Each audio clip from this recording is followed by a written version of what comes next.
الحمد لله وحده والصلاة والسلام على من لا نبي بعده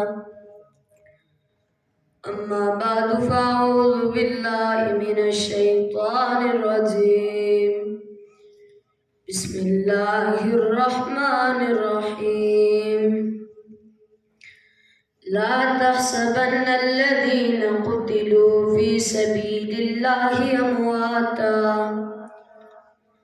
بل أحياء عند ربهم يرزقون وقال النبي صلى الله عليه وسلم الجهاد ماض إلى يوم القيامة أو كما قال صلى الله عليه وسلم یوں بھی عبادت ہوتی ہے، ہم یوں ہی عبادت کرتے ہیں، یوں بھی عبادت ہوتی ہے، ہم یوں ہی عبادت کرتے ہیں، اسلام کی گلشن کی ہم جان دے کے حفاظت کرتے ہیں، جینے کا ہمیں کوئی شوق نہیں، مرنے کی ہمیں کوئی فکر نہیں، وہ مر کے بھی زندہ رہتے ہیں جو دین کی حفاظت کرتے ہیں۔ میرے واجب الاحترام علماء کرام اور ہم مکتب ہم سفر ساتھیوں، السلام علیکم ورحمۃ اللہ وبرکاتہ۔ وعلیکم السلام۔ آج میں آپ حضرات کے سامنے جس موضوع پر لب گشائی کرنا چاہتا ہوں وہ ہے صحابہ کا شوق شہادت۔ سامعین محترم، جب میری نگاہ تاریخ اوراق پر پڑتی ہے مجھے ہر جگہ شہداء کا بہتا ہوا خون نظر آتا ہے۔ تاریخی اوراق شہداء کے خون سے رنگین اور لبریز نظر آتی ہے۔ آئے ذرا صحابہ کے شوق شہادت کو دیکھنے سے پہلے صحابہ کے رہبر اور سردار سرتاج المرسلین محمد مصطفیٰ میرے مدنی آقا کی تمنا کیا ہے؟ میرے آقا مدنی تڑپ کر فرماتے ہیں لوددت ان اقتل فی سبیل اللہ ثم احیا ثم اقتل ثم احیا ثم اقتل ثم احیا ثم اقتل۔ سامعین ذی قدر، صحابہ میں شہادت کی تڑپ تھی، شہادت کا جذبہ تھا۔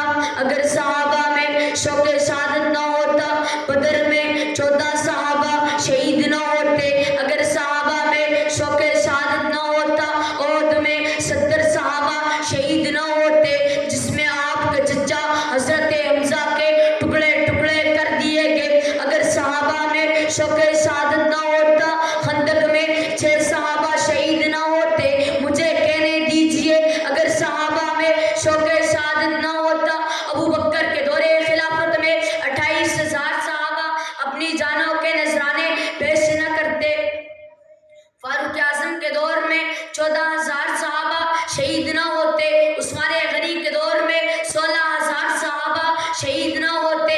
ارے میں تو کہتا ہوں اگر صحابہ میں شوق شہادت نہ ہوتا گھروں میں بیٹھ جاتے، بیوی بچوں میں بیٹھ جاتے۔ ارے کس کو اپنے گھر کے نرم بستر پر سونا پسند نہیں، لیکن سن لو جب میرے نبی کے یاروں نے میرے نبی کا کلمہ پڑھ لیا انہیں اپنے گھروں میں بیٹھنا پسند نہیں آیا بلکہ میدان کارزار میں تلواروں کے سائے میں چلنا پسند آیا۔ سامعین محترم، یہ وہ صحابہ ہیں جنہوں نے نبی کی آبرو کی خاطر، اللہ کے دین کی خاطر، اللہ کے دین کو پوری دنیا میں پھیلانے کی خاطر اپنی بیویوں کو بیوہ کروایا، اولاد کو یتیم کروایا، گھروں سے بے گھر ہو گئے، وطنوں سے بے وطن ہو کر پوری دنیا میں اسلام کا پرچم لہرا دیا۔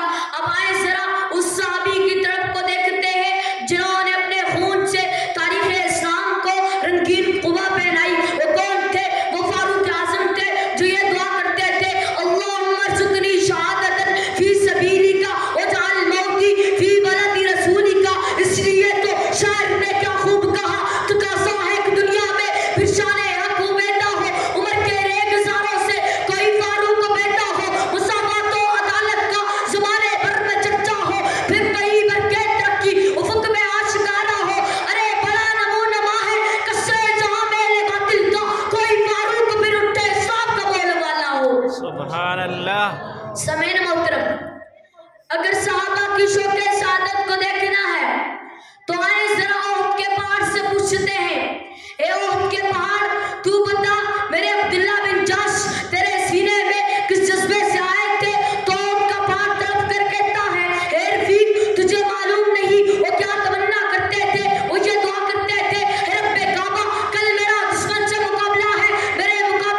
سبحان اللہ